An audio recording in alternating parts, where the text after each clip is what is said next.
እውነተኛ መስዋዕታዊ ፍቅር በእርግጥ አለ። ያ ፍቅር ሕይወት ጀርባዋን ስታዞር የሚመራ፣ በእውቀት ስትናወጥ አጠገብ የሚቆይ፣ ተስፋ በሚያስቆርጡ ቀናት መሸሸጊያ፣ የሕይወት ፈተና ሲከብድ መጠለያ የሚሆን። ምናልባት በዚህ ጥያቄ ነፍስ ስትጨነቅ ብዙ ጊዜ ራስህን አግኝተህ ይሆናል።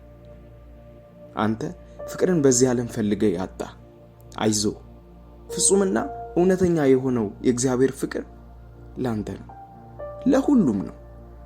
በክርስቶስ በኩል የተገለጠው የእግዚአብሔር ፍቅር የማይወደዱ ለሚመስላቸው፣ በሐዘን ለቆዘሙ፣ ክህደት ላደከማቸው፣ እውነተኛ ፍቅር አለ ወይ ብለው ለሚገረሙ፣ በጣም ጮክ ብሎ እየሳቁ በጓዳቸው ግን ለሚያለቅሱ፣ ብቻቸውን ይህ ፍቅር እንደሚገባቸው የሚያሰላስሉትን እነርሱን በበጎ ነገር ያጠግባቸዋል።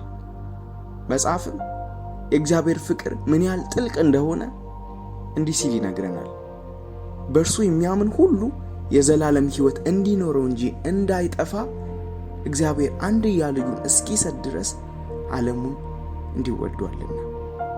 የዮሐንስ ወንጌል ምዕራፍ 3 ቁጥር 16።